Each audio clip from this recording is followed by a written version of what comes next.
One of the great luxuries that a franchise like Terminator allows you is you can simply just cast the best actor for the role. So we have a massive international cast. Kyle Reese and John Connor are both from Australia. Sarah's from the UK. Dio's actually from Africa. J.K. Simmons will walk around saying he's the lone American in the movie. If one of those guys happened to be American, they still would have gotten the job, but it just wasn't who the best person for the role was. The whole cast has been easy. It's we all get on, and a lot of that is, back to Arnold. We've got a guy there that, we're all here because of. Terminator worked largely because of Jim Cameron and his story, but Arnold was just it was just brilliant casting. You can't do a Terminator without Arnold. You just can't. He's the first thing that comes to your mind when you think of all of the movies.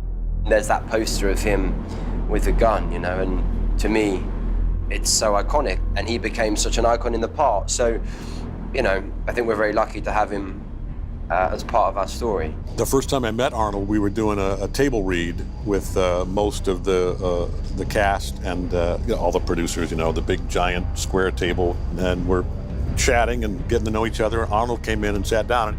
Obviously, he's a big guy physically, but he walks into a room and he just brings a presence and a charisma with him that's undeniable.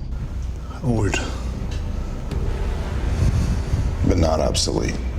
It was pretty special for me at the table read when we were hearing the script out loud for the first time, and he said some very famous words.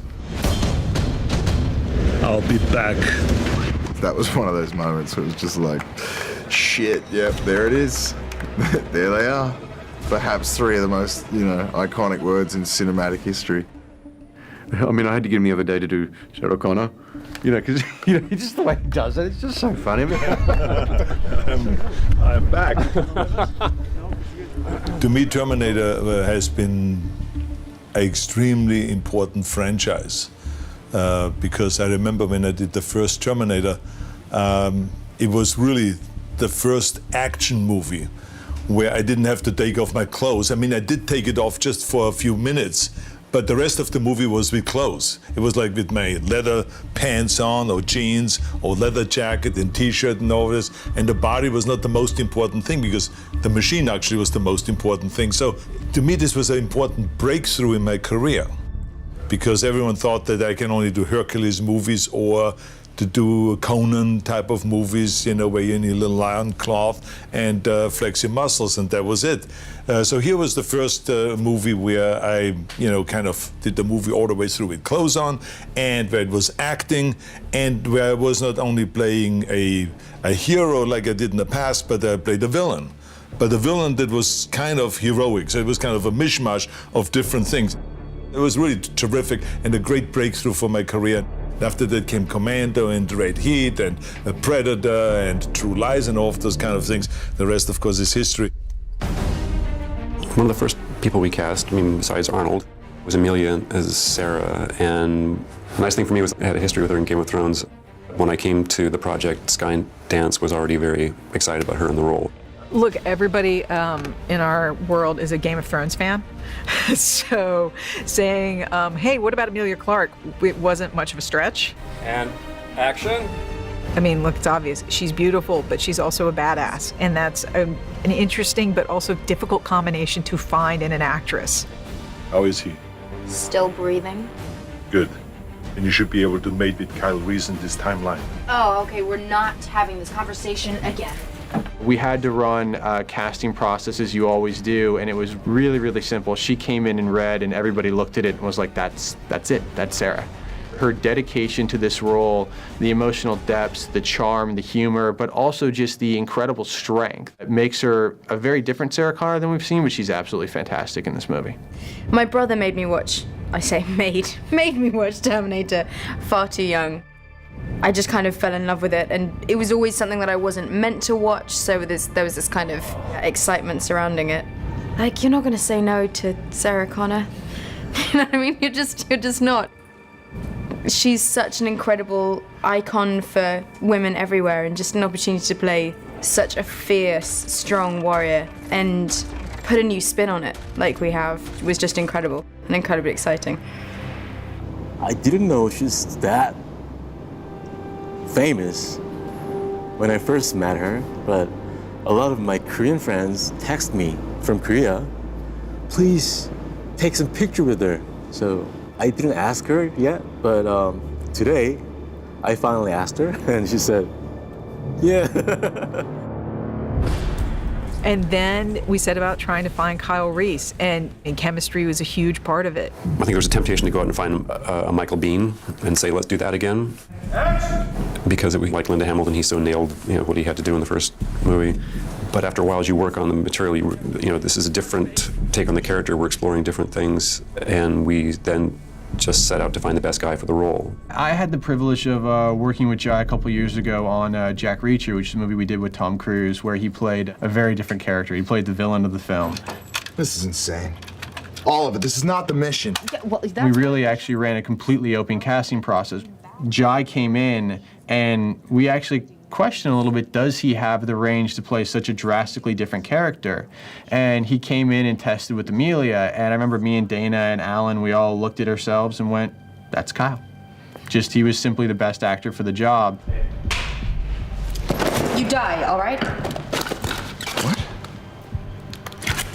You die, that's what happens. I went back and watched the first two films, definitely, more of just for a reference point, but I didn't place an enormous amount of emphasis on trying to draw from the performance of Michael Biehn or anything like that. It was just, here's the character, that's great, let's enjoy the narrative. Sarah. It's just fun to kind of look back and think of what the mission was when we saw it once upon a time. And so, with shifting that, it's interesting to kind of just play a different side of it. The main reason I decided to do this movie was because my 12-year-old daughter is in love with Jai Courtney.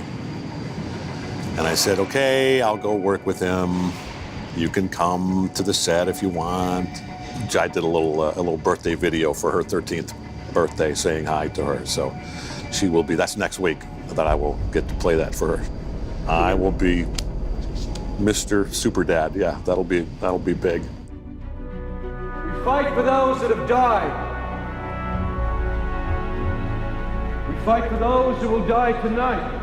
John Connor, we knew, was going to be one of the hardest roles to cast because he has to be charismatic. He has to be a guy who people who have no hope look at, and he is their hope. Not literally, but figuratively, he is their Messiah. Jason Clarke plays our John Connor, and it's a character he was able to do both of those.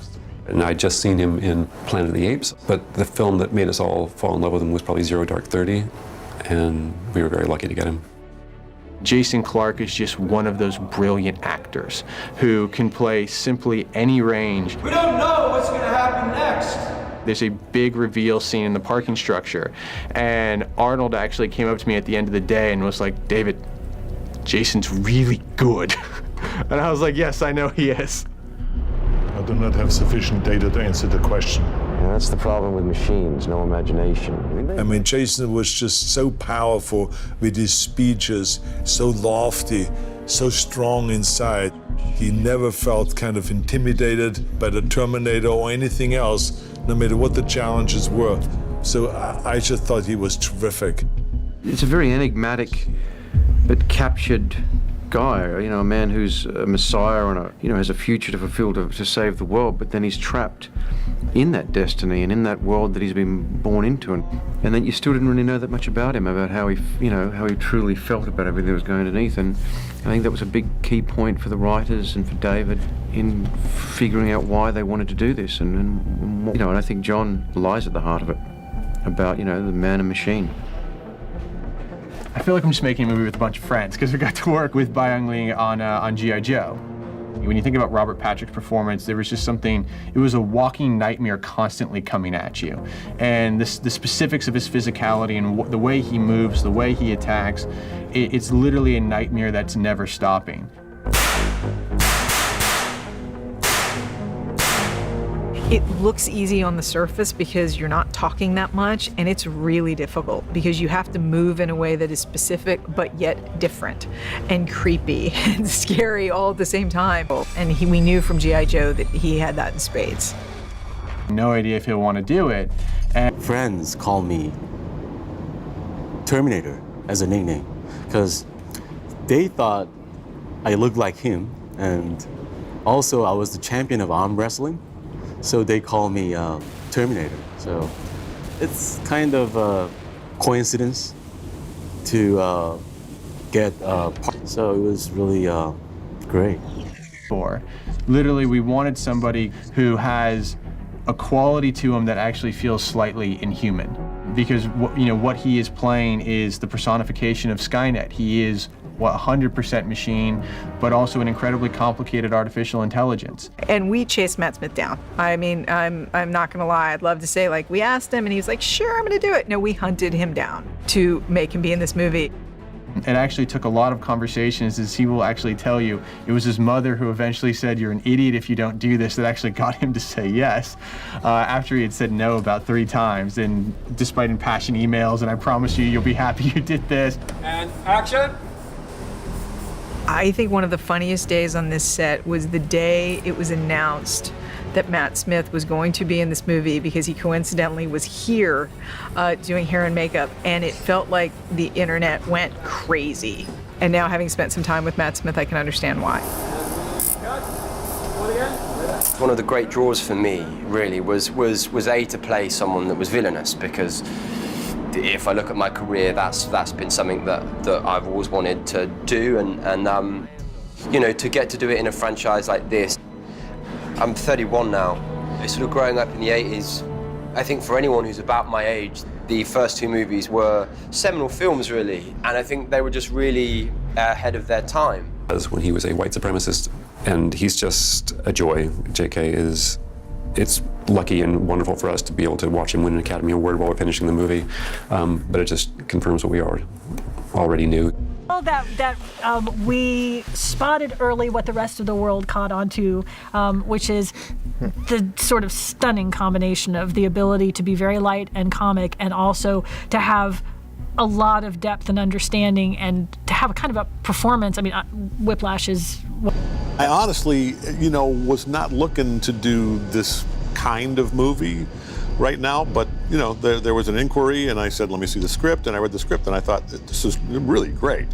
And then I saw, all the people that were involved, and that Arnold was back, and the way they deal with Arnold being however much older he is than he was in the first one, and the new actors that they've brought in, and the script, it was just a slam dunk, so I jumped on board. That JK wrote on set himself. I mean, let's be honest, some of the best stuff, the door line. Yeah. That's the new Breacher. Big blast, no shrapnel, blows the door clean off. For people who can't do that themselves. JK got the character. He understood how much fun the character could be, what the role was, why he was there, how important he was in the story. He immediately understood that both the weight and the lightness that the character could provide, and lent into it in the best way. We were so lucky. Yeah. No, we were thrilled to have him in the movie. Yeah. Actors have egos, we all do, but this team, everybody's here wanting to make the best movie they can and contribute to it, and Arnold is, the most gregarious, fun guy to just hang out with on the set, and then they call action, and boom, he's the guardian, and he knocks it out of the park, and then you hang out and have a good time, and it's been a very relaxed, fun atmosphere.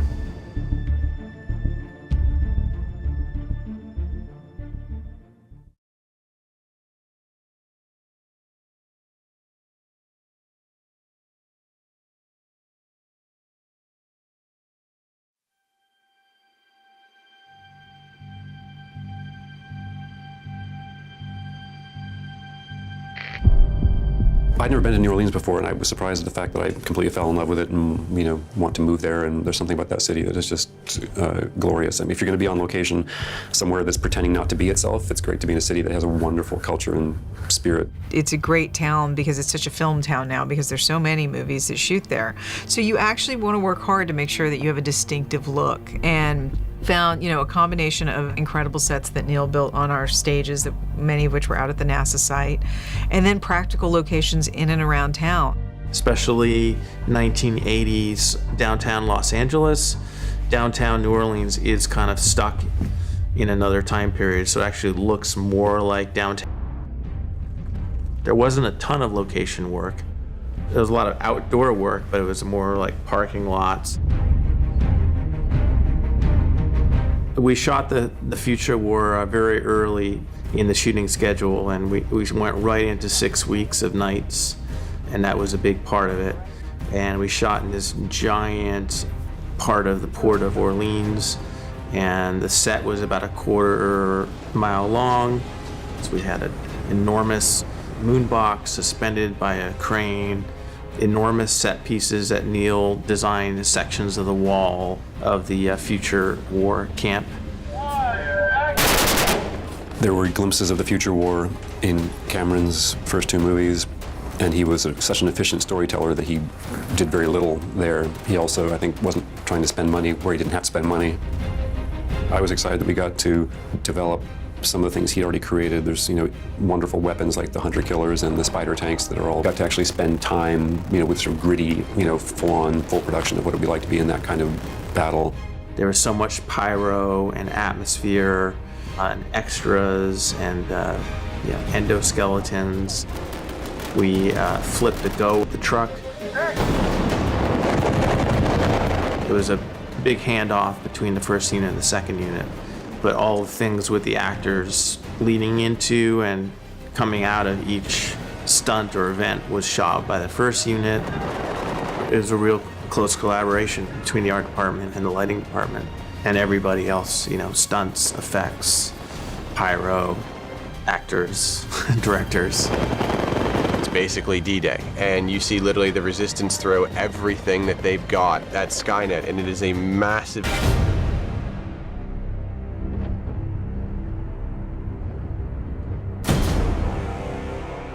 The Griffith Park sequence was, tremendously involved in recreating actual Griffith Park in New Orleans in a parking lot. It's surreal to see it all put together. With Arnold, I think there was a turning point for everybody. For me, I knew he had to be in the movie, but I'd never met him. And I remember having breakfast with him the first time and having no idea what kind of person I was going to be meeting. He's a movie star forever. He's an action star forever. He was governor. I have no idea what kind of human being that's going to lead to. And the first line I crossed was realizing that he's wonderful to be around. He's open and sensible and funny, and not just my first breakfast with him, but then with the crew, seeing him laugh, and he always eats lunch with the crew. He's completely unpretentious that way. One of my favorite moments was when we were shooting the Griffith Park Observatory the very first night, and it's Arnold's reveal in the movie where he pulls his hoodie back and he says, "I've been waiting for you." Ready and action! I've been waiting. And you actually got to look around at the entire crew. The age range is early 20s to 60. And everybody's just grinning ear to ear because the Terminator is on set. Take and action! I've been waiting for you. It's the thing he was born to do. And he's phenomenal at it. And it was like all of a sudden you were stepping back in time and remembering where you were, both for T1 and T2, every time Arnold walked on screen. Except now, because of the visual effects that you can do, and because of the technology that's available, you can tell that story even better. What was really challenging about it is the Guardian in 1984 is, 20 plus years younger than Arnold himself. We actually scoured the earth to find basically a bodybuilder by the name of Brett. He was the only person who had that 50-inch back that Arnold actually had, but his biceps and quads, everything else was slightly lesser than. And then obviously that served as really our proxy. So when you shoot the fight sequence, Arnold and basically everyone has something to interact with.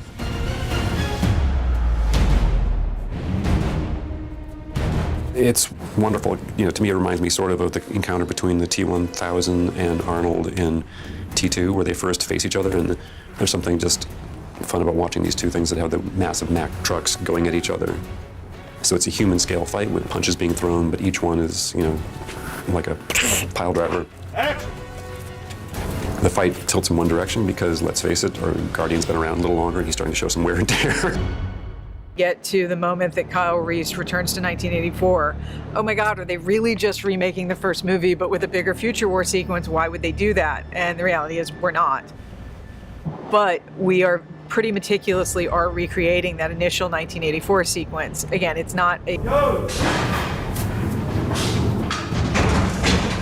Come with me if you want to live. Sometimes we felt like, oh God, we have to shoot this way because look, that's how it was done before. We had to find the right balance of how much we were recreating them exactly and how much we were sort of doing our versions of them. But it was fun to do that, and it's been fun to watch audiences respond to them, especially the fans that really get them. And occasionally we go shot by shot, to the original movie, and feeling the fans react to that has been really fun. Because the broader audience may not understand exactly what the reference is, but the fans, there's a wonderful sort of laugh that you feel in the audience.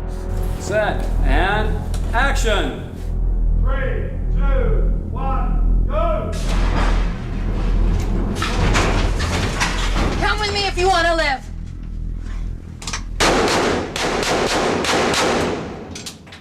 Now, soldier. And we cut. Cut. An abandoned power plant. We in New Orleans, and that particular building has so much richness and character and age. Just a great sort of old abandoned feeling to it. It also needed to be able to hold the armored truck, be big enough for an interesting fight. How do you even describe that building? It sort of has a roof. Yes, it was basically it was an abandoned power station. And it was kind of falling apart, and we actually had a horrible day where we got rained out, and there was literally a monsoon that came in, and we were like, well, we're inside, we're gonna be fine. No. And there were holes in the roof. No. And so the whole thing— There's about 3 feet of water. Yeah. And then after that, we're like, well, great, we'll go to the cover set, but all the trucks had sunk into the mud at the power station. So literally me and Dana were sitting in our trailers till about 3 a.m. till we were finally like, this is not going to stop. We are not going to shoot today. And for the record, it was forecast for scattered showers. Yes. Getting Byung-hun Lee to play the T-1000 was fantastic. He took it so seriously. He was so focused on getting the choreography right for this character. He was correcting me occasionally when I would suggest something, and he would say, I don't think he would do that, because he'd really thought about it. And I think he's achieved some of the things that Robert Patrick achieved in the T2, which sort of set the bar for this kind of creature. He's physically beautiful, he's graceful, he's elegant, but he's lethal and scary. Sound speed. Hey, Mark. I watched T2 again. Actually, I watched it a lot. And it was still so fun. And I try to be like him. Sarah, go. Action-wise, it was so different because I've never acted not as a human, as a machine. I couldn't blink, I couldn't breathe. Action. It was just such a perfect fit. He was like, performed just like a machine. Is he really a machine, or what's going on here? Because he was so good and so precise. He would do 10 takes, and he would hit not a millimeter away from the mark every single time. I talked to him at one point, and he told me that he believes, like I do, in reps, because he comes from the athletic background, and so it's all about reps, doing it over and over in order to be precise. As soon as I got here, production introduced me the movement coach. I thought I was gonna meet, some action coordinator or a stunt guy, but Nito, he's basically a dancer. So I was a little surprised by that, but he was really good for my movements, and he helped me a lot.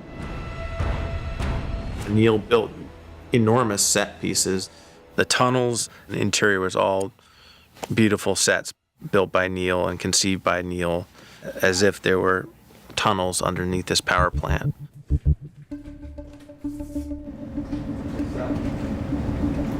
Here we go. And action. So you set a trap. Had to. Can't leave any future tech behind when we go. Go. Go where? The TDD that is in 1984. And I wanted it to feel like, that we would believe we were underneath that building. I think that the board form concrete is really a beautiful job. The scenic work in here is really nice, feels great, feels dank, feels, underground. I think the electromagnets are pretty great on this. The copper tubing and the sort of mismatched sizes of it, and how it feels organized in a disorganized kind of way. I think that's what we were trying to do with the Guardian. All of the computer equipment is early 80s Apple and computers. Well, one of the rules of time travel is that you have to be in a cold room.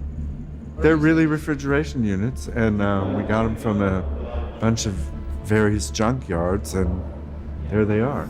Some are radiators, actually. We can't be wearing anything? Yeah, I know how time travel works. Sarah. The number of arms and how they work, the number of rings and how they spin, the way that a person is lifted the other sets. So, in regards to really being a film-friendly town in New Orleans, something we could never do anywhere but New Orleans is the freeway arrival sequence. We literally kind of had this dream of, well, let's shut down the largest overpass in New Orleans and shoot on it for 3 nights. You couldn't do that in New York or San Francisco, and New Orleans was like, absolutely. We'll shut the whole thing down for you. It'll be fine. You can bring your crews on there. And we kind of looked at each other and we're like, they're really gonna let us do this? 3 days. This is great. And so again, that sequence has that. All right, let's go. I'll get us out of here. Stay close. Wait. We all know they can shapeshift. If you are John, prove it. Sarah! No, she's right, Kyle. She is. Jason Clarke playing John Connor is an incredibly dynamic actor, and that's what this particular version of John Connor really requires. Jason is just so intense in his portrayal of John that it's much less about gunfire than it is about the physicality of what he created, because it's not quite human. And it's sort of the power of charisma, and you see that in the beginning. The charismatic leader who what happens if you take a Messiah and you push him, you let him fall from grace in a way that inflicts him to be on the other side. What is that point of view?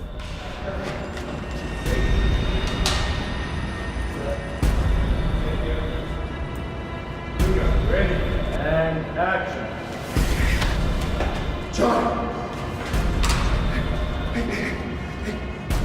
I always look at a character from, what he's doing is right in his own mind. And I think John's agenda and his decision about what's happened to him is very justified, in terms of he believes that the only way to break this cycle is to not just side with the machine, but become part of the machine. Let him go. Right now.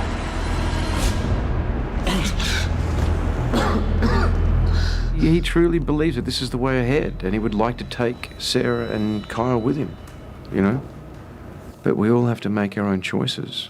I'm not machine. I'm not man. I'm more. What do you want from us? I'm offering us a future together. As a family. No more widows and orphans. What I love about Jason's performance is he didn't really go from being the all good guy to the all bad guy. He sort of kept a continuity there, where even as the villain, he still thinks he's doing the right thing. So John Connor dramatically goes from being our greatest hope to being our greatest threat. Inverting him so that he becomes the biggest threat is just dramatically fun. And it also feels like it's within Cameron's mythology, because one of the most brilliant things he did was that big inversion of taking the villain from the first film and making him the hero of the second film. And we cut. Great. One more. We've had a lot of fun as a little troupe. Jason, it's funny. I mean, the demands of this shoot schedule have led to a situation where 2 Aussie guys in the same cast haven't even had a beer together yet, which I'm pretty embarrassed about, to be honest. But it's the truth, and I think that's just testament to how hard everyone's been working. It's been nuts, but it had to be in order to, get this thing done and done right. San Francisco, because our film ends there, and we had to get some of the iconography that you only get there to go to the Golden Gate and go to the bunkers up in the hills above the Golden Gate. Oh, I love it. It's the way to do it. It becomes realer for everybody, and one less degree of pretend. San Francisco has such a unique look and a unique quality of light. And it was so helpful to actually be able to capture some of that. Gives scope and scale, so that really ties in what we did in New Orleans. Yeah, how much would it cost to shift all the buses and motorcycles to that end? Because we were shooting in New Orleans in the summer. By the time we left, it was a little warm, to say the least. And then we take our entire crew to San Francisco, and we're all wearing sweaters and jackets because we're freezing. Bang! Fog and trying to shoot on the bridge. We really wanted beautiful, pristine shots of the Golden Gate Bridge, and we got a lot of standing around looking at clouds going, wait, it's moving, turn the cameras on. Full beautiful shots that you see in the movie. But hey, it's real, and it gives atmosphere to the film.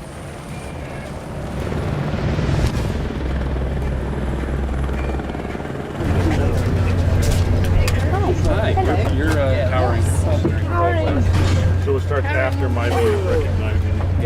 Alan Taylor is he's just so good. He's just so good. Alan is, I don't understand how anybody, can keep all these balls in the air and have a clue about what's going on. And his sense of the big picture is so complete and so thorough.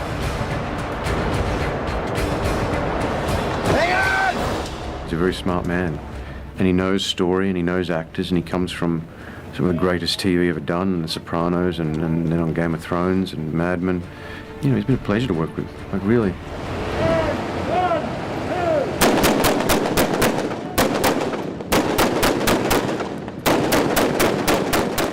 The great thing about Alan Taylor is he doesn't get intimidated.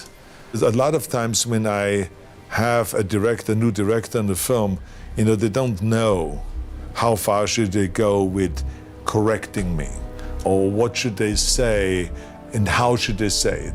And a lot of times directors would then go to my team or to my assistant, to someone and says, can you tell him, to tone it down a little bit or to bring it up a little bit, but not Alan Taylor, because he and I, we talked about it beforehand, and we said, look, if there's a scene that you don't like, then just tell me this doesn't work.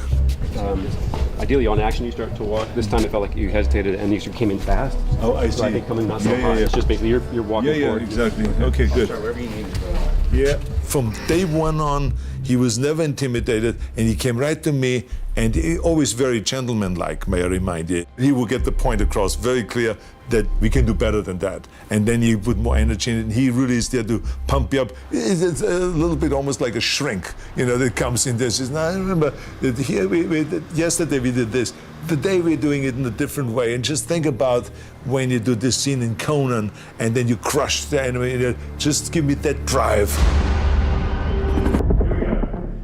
Ready and go!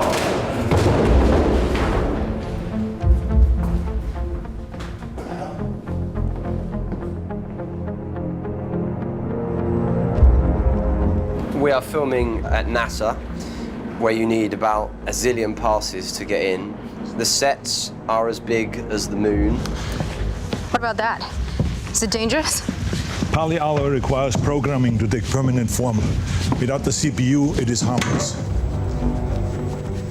The whole concept of world building and visual design was very much a close collaboration between myself and Neil, the production designer.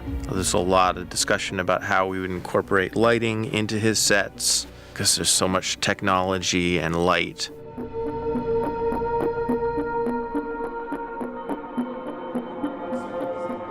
Matt Smith plays the T-5000, which is something that we've never seen, which is very much the personification of Skynet walking the Earth. For me, what's been exciting about this challenge is that it's the idea and the notion that I get to play someone that's a bad guy. And that's something that I've been really interested in. And we hope as the T-5000 develops that he's going to be, pure supervillain. Why can't you just accept it? Because we're human.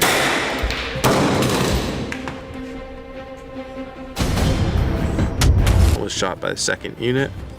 People often ask me when I work on a movie like this, oh, was it all blue screen? Was it just, Action. And it's not all blue screen. I mean, there's, a huge amount of blue screen that we do, but there's also a tremendous amount of in-camera photography. Action.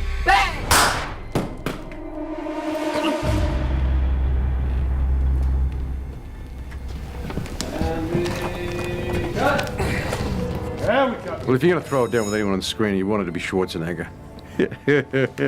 I love that. I mean, he's a lot of fun, Close up of him again. Me again. And he's still in shape. I mean, he's a strong dude. And he knows what he's doing. I mean, he's got so much experience with fights and on film. One. Action. Well, you only get to do this kind of action on a big budget film. I mean, lots of, suspension, ropes, pulleys and all that, but not just in a base. I mean, some of them have very complicated setups and ups and moves and, just use them just for a big wild swing, but just a little bit here and pull there. And action. It's just that great thing of trying to, so that each adds to the other, that it becomes, but still based in a reality, in a world that we've created that exists, and we stick to the rules. And Arnold really talked a lot about the fighting and how Terminators fight and how, that him and Jim, particularly in the ones that they did together, it was a real big thing about the style of the way it operates. And I know we've all worked very hard to try and, be true to that and also keep that imagination and that thread going.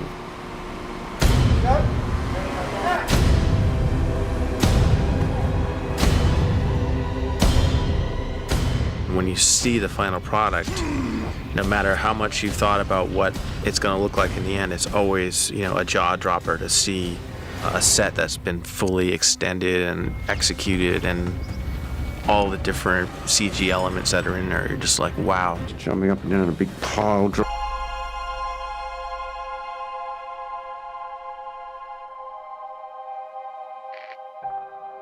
So many people who came onto this movie came on because of their love of this franchise and wanted to, as they would all say, wanted to do it justice. And that absolutely traveled through post. Roger Barton is someone that we've worked with before and we will work with over and over and over again. Our editor, Roger Barton, is amazing at what he does.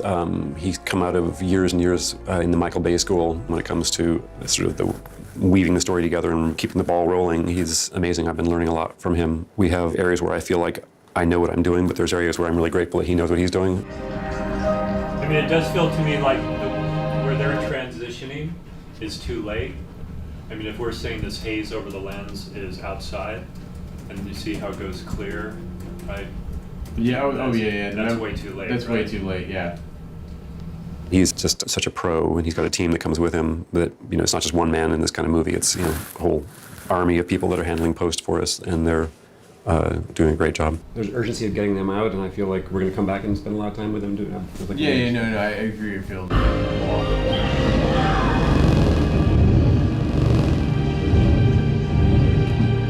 Sarah! It's the only way. That works for me. Yeah. Apparently. No. I thought I could go even shorter, but let's just watch it. Those are pretty much what they are. I mean, Yeah. That seems like the right.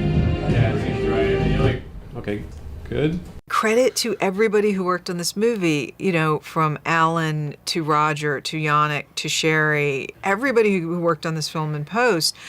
Best idea won.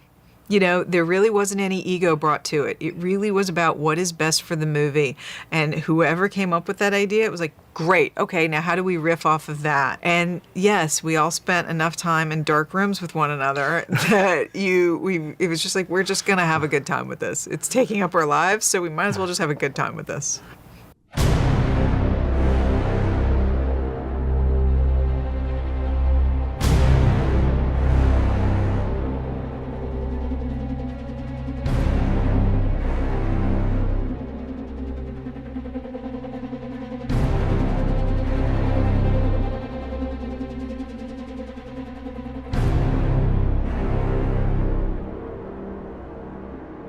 Terminator Genesis was very challenging from a visual effects point of view. If you read any online commentaries, that people want to see the fully rendered future war. And so the war camp war was, for most parts, really sort of the principal photography. And the more we got involved in the sequence and the more we started working on it, the more it became clear that the premises was like, the more the better, where, almost nothing could fit into the image anymore, So it was about like making it as epic and as big as humanly possible. The HKs and the T-800s are obviously canon from the first two movies. They were kind of updated and redesigned by our incredible visual effects team, which is really led by, Yannick Surs and Sherry Hansen. There were the Spider tanks, which were a new design, obviously, that Jim had actually developed very, very early on, but they were never actually able to bring them to fruition. It was really fun getting to actually sit, obviously in post for many, many months with the VFX team, obviously helping to develop and create these shots. Yannick Surs, he's our visual effects supervisor, and he's probably got more experience at these movies than any of us, so we're all a little bit intimidated by him. He sort of keeps us on our toes. Frequently he pushes back when we suggest things, and he's found solutions for things that we didn't find, and just the bar he sets for the finished visual effects is very, very high. The prospect of the recreation of the young Arnold character. Yannick Surs, who's our visual effects supervisor, and Sherry Hansen, who's our visual effects producer. Probably the first thing they ever said to us after they read the script was, the John Connor design is going to be challenging, but the young Arnold in Griffith Park, you're not going to get that until you rip it out of our hands the very last minute when this movie is locked. It is already difficult enough, I guess, to create a human being digitally. It becomes even more difficult if that human being is like such an iconic figure as Arnold Schwarzenegger. Right from the start, we couldn't leave any stone unturned. So our whole process, how we did digital characters in the past, had to be evaluated and changed or invent new technologies wherever possible to just raise the bar. Second half and the second part is basically where the storyline deviates a little bit, and that's when young Arnold is basically finding himself like, being exposed or to an opponent which is basically himself. There's the entire process of youthifying, obviously, Guardian to turn our 67-year-old Arnold Schwarzenegger into a 50-year-old version of himself. Then we actually scoured the earth to find basically a bodybuilder by the name of Brett, who basically is the only human being on the planet who is almost as big as Arnold was when he was Mr. Universe. It was also, the lens isn't quite right to be, correct enough and close enough to the original footage, and the framing isn't quite right. So we decided basically to go almost full CG. The first process is you build the model, which gets you very, very close to where you want to be. But then at the end of it, you get into this uncanny area when you're looking at it to where you're 5% off, things will look right, but it's that glint behind the eyes, it's the way the light interacts with your skin, all of this incredibly finite detail that separates from something that feels actually alive and living and something that just feels dead. Well, the sculpt of his cheekbones feel a little bit better. His face feels just a little bit wider. And I think if we take that down, and so we really feel like, I think it'll accentuate the cheek line more, make the jawline more defined, which is so Arnold. The review process with our clients started off, at the beginning mostly with us working together with Yannick, basically. And we sort of had regular review sessions with him 2 or 3 times a week where we went through the processes and the steps. With a character like the young Arnold, it was something that took pretty much our entire time from the start of the show when we first started working on this project all the way to the end, where we literally continuously built and refined this young Arnold character. Then further down the line, when it came more to the shot production, we started being more and more exposed to the filmmakers like Alan Taylor, on David Ellison, and Dana Goldberg. It was a highly creative process, but also a very time-consuming process for us to study and research like what Arnold it was like back then, effectively. Terminator movies have a history of phenomenal practical effects and groundbreaking visual effects. Cameron, when he makes movies, always pushes the envelope on what's possible. Character as the bad guy, so we were betting the farm on this new technique, and it kind of just blew up. To explore about how we could take it any further with the breaking down and the transformation of the form. We did a whole bunch of different fancy fluid sims and all the rest of it, but they actually, if anything, the more complex we got, He was a great collaborator because every time I would start going here, Arnold would say, no, you need to go here. And the greatest thing about fitting Arnold was when I first met him, I was thinking, well, he's a little older than he was in the 80s. What are we going to do about his look and how to make him look formidable? Well, about a month later, I had another fitting with Arnold, and I walk in, and he says to me, I have the same measurements now as 1984. He had completely transformed himself in a month. And I said to him, have you been working out? And he looked at me and he said, no. Because the thing about Arnold, he's a great joker. And that's the thing I've discovered about him. He will, as they say, really take the piss out of you. Okay, we're looking at Los Angeles culture from the 90s and what would have happened before an apocalypse. And then I started looking at all guerrilla fighters in the world today. And what do guerrilla fighters wear when they're fighting? You wear what you can find, and you use it in a way that works for you. So for example, I've got arm pieces that are California license plates. We took tires and repurposed them into arm pieces and shoulder pieces. He's got an interesting, very blocky shield. Come look at this one. That's awesome.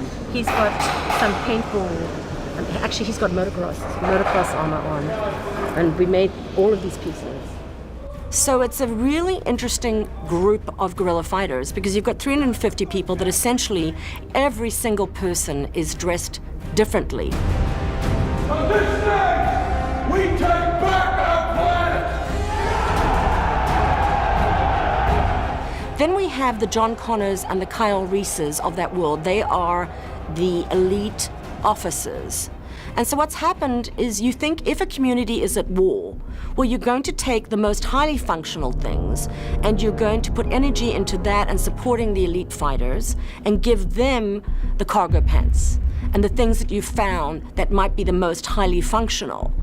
So what we did was, together with Diana Burton and props, we built chest pieces that were good for plasma rifle hits. And then we built a lot of other pieces, shoulder pieces, elbow pieces, knee pieces. And then based on the kind of fighting that they're doing and then the weapons that they have, their outfits modify according to that. This one is actually John Connor. You can see his initials, JC, on it. He has this kind of very futuristic looking protective shoulder piece. There's a secret that I'm going to let you in on, which is that my crew discovered car mats. If you start cutting up your car mats, you'll land up with some great armor that works really well for camera. And if you can see the back of it, it's been cut up and then riveted together, and the rivets have been aged and made rusty. This is also a car mat that had a piece of metal in it, but when you patina it, sand it, put it through the cement mixer. If you look up close here, you can really see what a cement mixer does, because the rubber has gotten patinaed in the crevices and there's like a white dust, and it really starts to look like it's gone through a post-apocalyptic nuclear war. Especially in this movie, function was really important. Each and every one of them to their own extent is a soldier. And then you have Arnold, who's a machine. And so, yes, you want them to look good, to say the least, but anything they wear, they're going to wear for a reason. And that was something Susan latched onto, within moments of saying, yes, I desperately want to do this movie because I love science fiction and I want to do a big science fiction film. And she just blends that beautifully. Beauty and functionality. And we were thrilled with the results. And so was Arnold, and he's none too easy to please.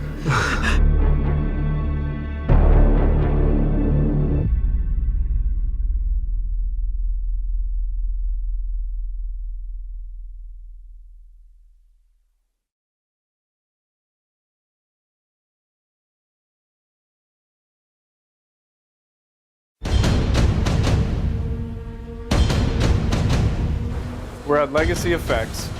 We're here in the process of building Terminators. And once again, for me, this is a really neat thing because my first big movie, the first movie that I count, was the first Terminator.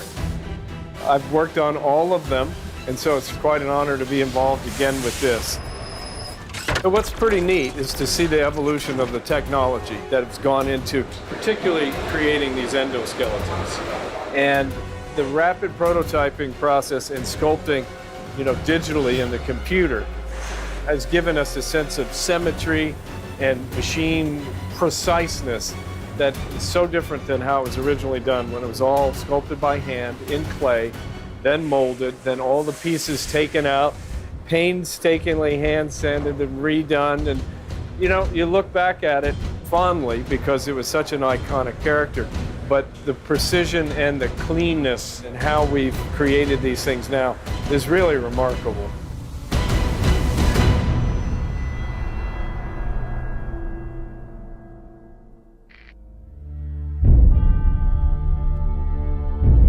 When it comes to practical and creature effects, there is nobody that does a better job in our industry than Legacy. And the amount of love, respect, and brilliance that they brought to the project has been all of their work. Literally, there was no question to us that they had to be a part of this. We were updating some of the look of some of our creatures. The T-800 endoskeleton is adapted a little bit, and they were so familiar with Arnold, which is a big part of it. He was the first fully body scanned actor, I think, way back when they were doing it last time, so they still have that around. And just the use of prosthetics on him was always kind of flawless, and a lot of talk about how much can you damage Guardian, how much can you damage Arnold, you hang on to the humanity in this creature. They already had a vocabulary for that because they'd been through it before. This is the model that we received from client before any process. It's pretty elaborately modeled as is, but there's still a lot of stuff that is required to finish it to make it a viable, tangible object. This is the chest of the T-800, and it's basically broken down into logical parts for assembly. All the different colors represent the different parts that we have grown and how we've actually broken it apart for the process of building. The final endoskeleton is made out of various kinds of epoxies and urethanes and rubbers, but that stuff is not self-supporting as far as strength goes. So we had to put a skeleton inside of that's mostly made out of precision machined aluminum. This would be the spine, the neck. This is where the skull of the endoskeleton goes. And this is one of his arms. We don't know whether they're gonna ever be used as puppets or not, but we like to set them up so that they could potentially be puppets, so all of these individual joints can lock off like a traditional rod puppet so that it could be performed on set if it needed to be. So this is a special build for a stunt mask, but we did the full endoskeleton same way. Most of it was 3D printed in-house. I have up on the monitor right now the skeleton. It was real nice and satisfying actually being able to print something like this. We're standing in the model shop. We do all the finish work on the rapid prototype parts that come off the beds. We do all the finishing of the parts as far as sanding the parts, sanding all the lines off the parts, prepping them for the molding process. And then once all these castings are done, they come back into here and the guys start doing a final assembly. And that's what Toy is doing here. He's taking the skull to the T-800 and he's cleaned it all up and he's putting all the final little details back in, including the eyes and all the parts that are needed to create this final piece. Nick is doing final assembly here on the arm. I would say there was approximately 50 pieces to this arm. So you can see here the fingers are articulated, positionable, and yet they're quite flexible, you can see here, even though they look metallic. And the wrist is also articulated, move from side to side. What's kind of neat about this one is that, all the other endos, from part 1, 2, and 3, all those were all chrome plated, and this one is just a paint treatment, which I thought was pretty neat. From head to toe, every little nook and cranny that you see in here has to get a black wash on it. And you can tell from where I did do it already, where it looks darker than where I haven't done it on the chest, which is real bright.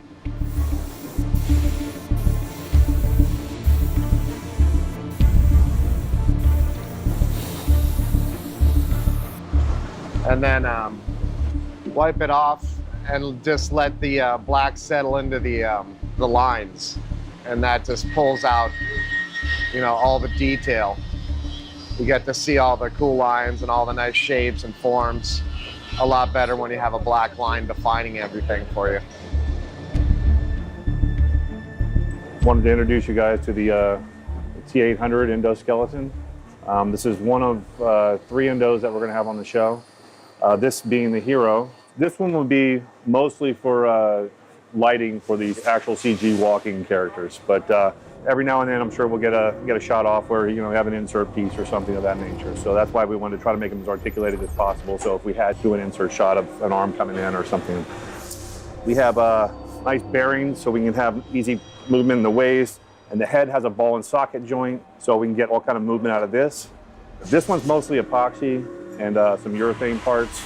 Our stunt one over here, which the guys are hard at work on, has to be a little more pliable. This one's foam. It's a 280 foam. It still has the aluminum armature, so we still get the same articulation out of all the joints. It just doesn't have the rigidity of the Hero one. So if it falls out of the truck, which it's going to do in the film, it's not going to shatter. And door!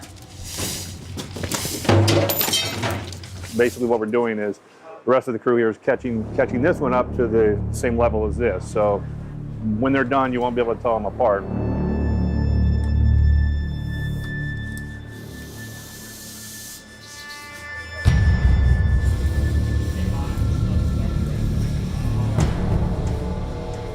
Then we're doing an old 1984 Arnold recreation of him. This is all sculpted traditionally the same way in clay, the whole body. It took me about 4 weeks to do. I got as much reference of Arnold as I could, and I sculpted it over a scan of Arnold from, I think, 2002, 2003. So he was in his 50s, so I took that, which gave me all the proportions of Arnold. And then from photo reference, I had to go back in and bulk him back up as he was in 1983. After, I think, he had just finished his last Mr. Olympian. So he was pretty buff at that point. So it was going back in, making all the proportions, all the muscles there, but then going in and mapping all the veins in and making sure it's as accurate as we could make it. This is a sculpture done that we actually did from Terminator 4 that we reworked for this new one. This was Arnold back in 1984. This is based on old life casts that we had and photographs and stuff. And then this is a life cast of Arnold that was taken a few months ago at age 67. So I think he's 38 here and 67 here. It's soft silicone to a certain degree, and then it's rigid foam inside. And then in the stomach, it's deeper, so it can flex and move, and everything can move around naturally. Like we have the neck, and on the day when this is like when it's dead Terminator, we'll pose this in whatever pose we want, and we can lock it off. It took us about 2-3 days to put the endoskeleton inside the head and the chest wounds and all the different various wounds, and then all the hair. The wig is all hand-tied from here back on lace, and then the whole front edge, as you can see, is all punched in one hair at a time. See how fine that is? And then styled and cut. And then all the eyebrows are punched, and the eyelashes are punched and curled as well. I did the whole body, and then the legs are based off the same mold. So I think we're doing 12 pair of legs that are going to have a frozen look, and they're going to be hanging in the factory. I'm working on Terminator legs here, and we're casting them out of Platsil Gel 10, which is a platinum silicone, non-toxic, and it has been tinted to look like skin. It's a 2-part silicone that, when added together, you'll have a pot life or a working time of about 5 minutes, and it has a very flesh-like feel to it, which makes it perfect for using for legs. You brush them in a layer at a time, and then you build it up to the point where you can put the steel armature in so that it can move, and then you backfill that with a foam so that it's got a nice squishy natural feel to it.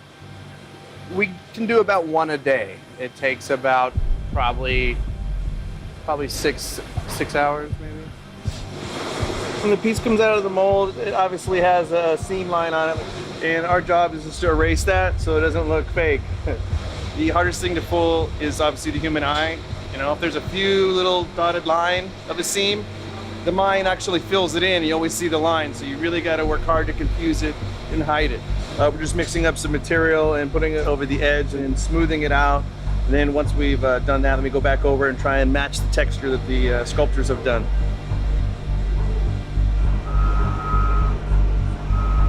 So what's going on right now is we need to make a stunt mask that looks like Arnold. So we scanned Arnold some time ago, we've cleaned up that scan, and now we've prepped the geometry to be 3D printed.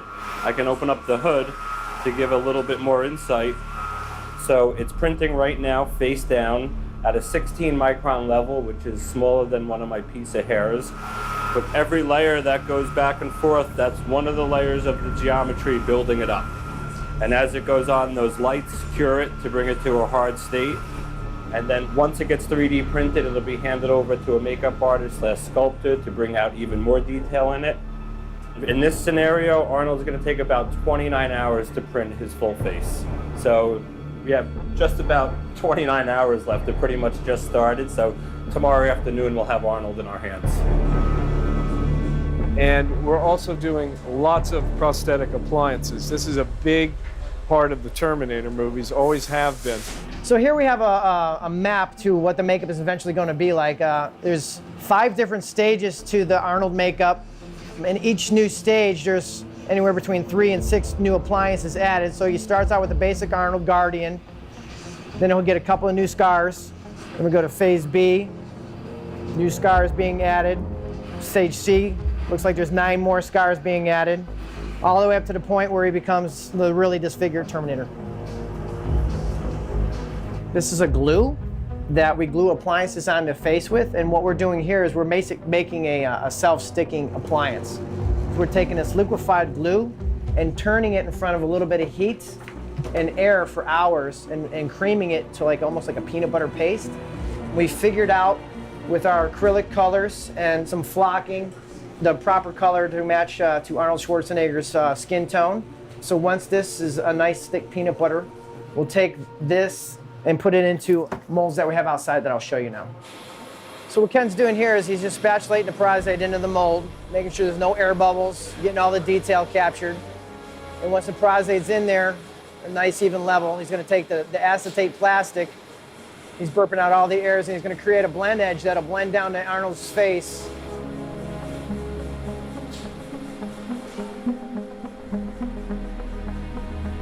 Now the next step is this is going to have to go in the freezer for about an hour and chill. As you can see here, we have dozens of pieces that are in the works. This one's ready to come out. So once these are frozen nice and solid, we carefully peel the mold off.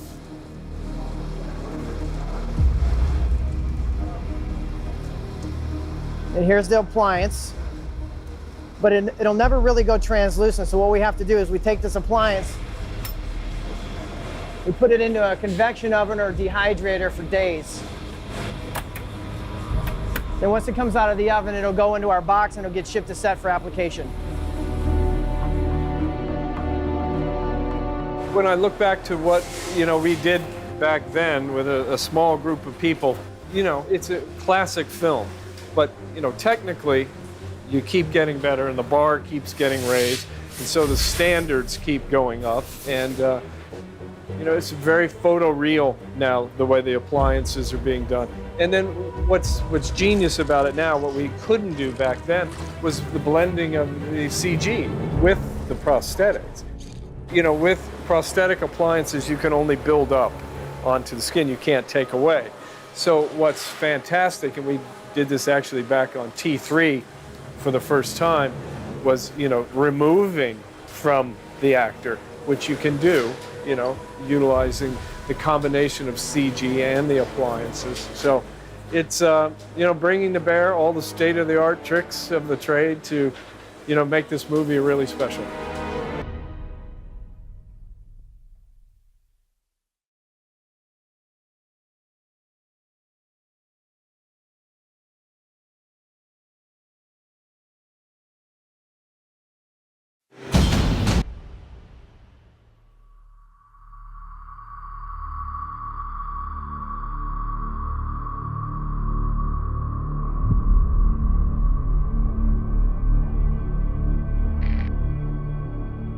First, going back to Terminator, it all starts with James Cameron. I mean, for me, he is simply the greatest filmmaker alive. The movie was so far ahead of its time, and the thing that I actually really loved about it was that it wasn't just a great science fiction movie, it wasn't just a great man versus machine movie, it was actually a love story at the center of it. At the heart of this great science fiction film is this real emotional story. I still remember watching the original Terminator and thinking way back then, oh wow, this is a love story. It's this incredible science fiction movie, and Arnold Schwarzenegger is this killer robot, and it's all incredibly cool. But for me, the movie always boiled down to the line, I came across time for you, Sarah. There was no comparable female action, not even like a hero, an archetype. I mean, I think that's the thing that Jim does just so beautifully, is he taps into this warrior goddess archetype. And Sarah was so, for me anyway, I just remember finding it a very revolutionary experience creatively. For me, one of the things when we actually did get the rights to Terminator was, okay, why now? Because if you're going to do a newer version of a movie like this, you shouldn't just do it just because you bought the rights.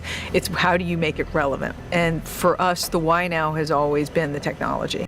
You know, in the original film, Skynet had to bash through your front door, but today it's completely different. We line up days before the new iPhone comes out to basically go get the Apple Store to actually, invite Skynet in through the front door. We're constantly giving away our privacy. We can't live without our phone. If you look around a restaurant, how many people are actually talking to one another and how many people are looking down at devices?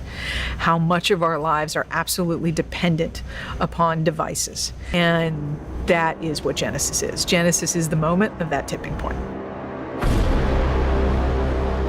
A lot of people have asked us, there was no version of Terminator without Arnold Schwarzenegger. I mean, Arnold is the Terminator. It's his most iconic role. But yes, it was incumbent upon us to try to figure out a way that you don't feel like you're just seeing him do a repeat of any of the other movies. And that was really important to all of us. We wanted to be very respectful of Arnold, and we wanted to be very respectful of the character that he created. I mean, it's a legacy character. 30 years ago, we started with that franchise, and I did not think then, when we did the first Terminator, there ever will be a sequel. But now, all of a sudden, here's the fifth. And not only the fifth, but 30 years later, you get asked to come back and to be the Terminator again. So this was really a fantastic kind of news to me, and I was honored that I was offered the role again. I'm still the Terminator 30 years later, so that was really extraordinary. We had been writing a different project for David and Dana, David Ellison at Skydance.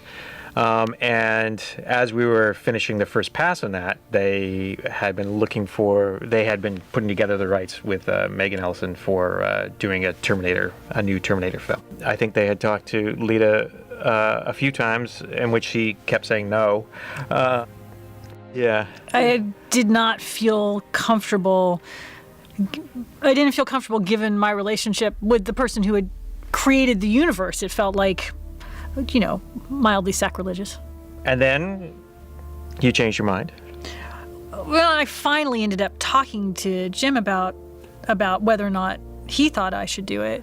And he was incredibly supportive in a way that only someone with that level of creative generosity can be. It was a world that he had left behind, and he felt that I should, if I wanted to go ahead and do it, that it would not be anything that he felt would hurt the franchise. The writer's a good friend of mine, Lita Kalagridis, and she has a writing partner, Patrick, that she works with now. But she and I have written together in the past. So she kind of asked me to, unofficially advise, and I said, look, the thing that's most clear to me is I think the Terminator, there's a way to explore his character that could actually be fun and open it up more while still giving fans what they want. And it has to do with this idea that he's not really a robot. He's a cyborg. He has a robotic endoskeleton, but the org part of cyborg is an organic organism.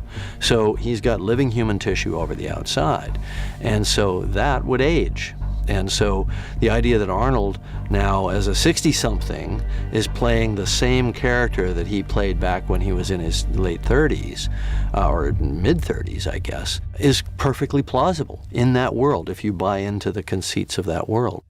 You know, the construction of the story, it wasn't about, creating a reboot. It wasn't about creating something that nullified the films that have gone before. It was about creating a story that could work in concert with what happened before and how we were going to continue on in different directions. And we also started from a place of, for us, a Terminator universe is always going to have fundamental aspects to it. In this case, it's always going to have a Sarah Connor, it's always going to have a Kyle Reese, it's always going to have a John, and it's always going to have a Terminator.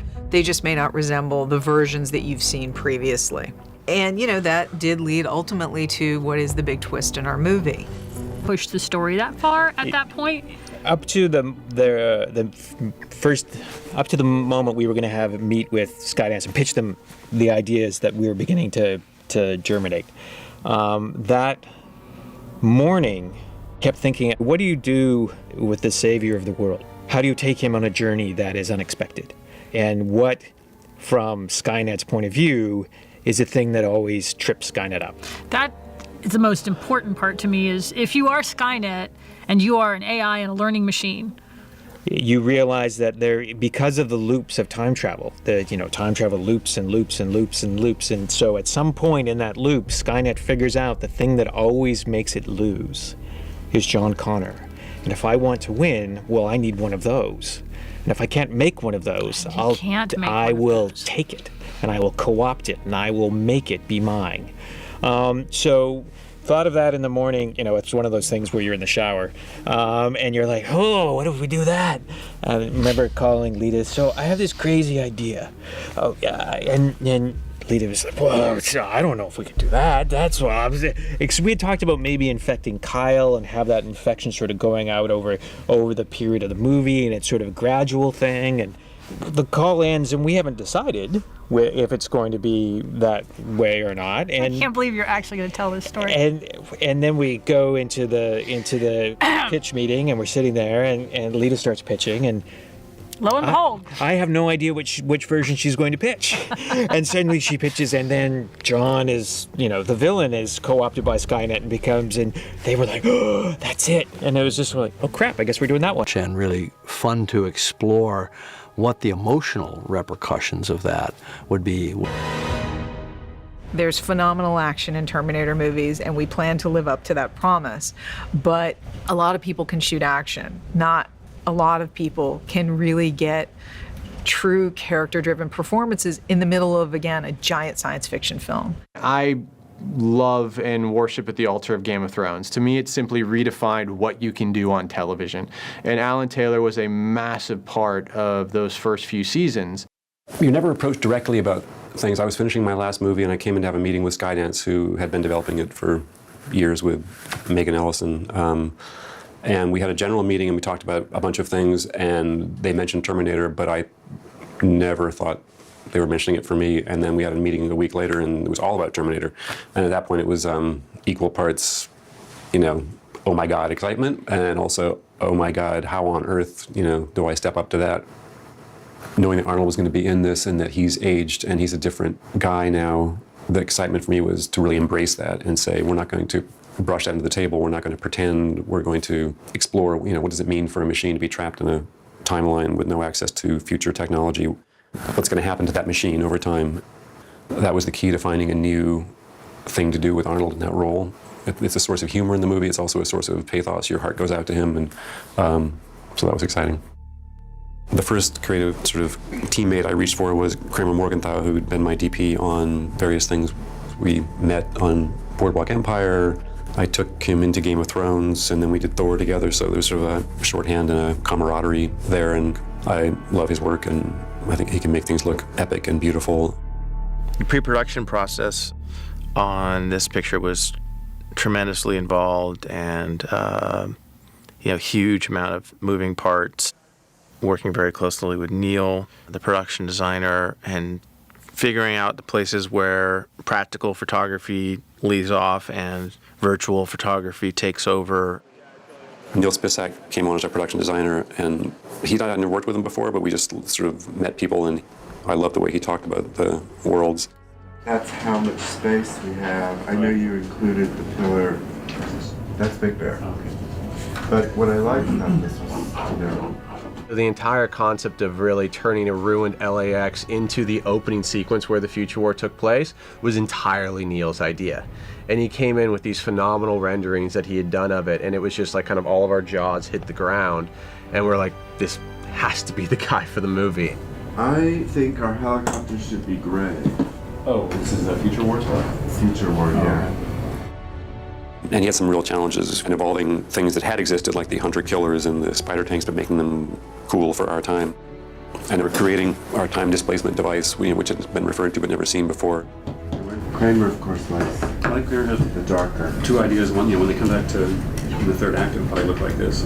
One of the major points of the design of this movie is that we travel through different realities, and finding a way to keep them separated and to make it clear as to which reality you're in at which time. So the 1980s is a more saturated palette, more colorful palette. And the 2017 will be very real and yet modern. There is a pretty strong color control in terms of its gray palette. So there's a sort of cleanness to it, I guess, especially because of so much of it being about Cyberdyne. Neil came in from moment one, and same as Kramer, with such a respect for the Cameron films. You know, so many of the people who worked on this movie felt such a responsibility to want to live up to those films. The look, the palettes, you know, sort of the tones, but we have to stand on our own 2 feet.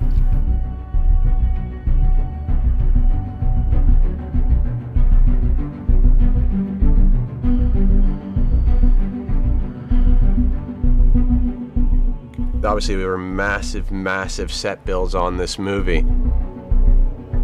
Every single time you walked onto one of its sets, they were jaw-dropping. Neil literally rose to the challenge. The film would not be what it is without the amazing work that he did.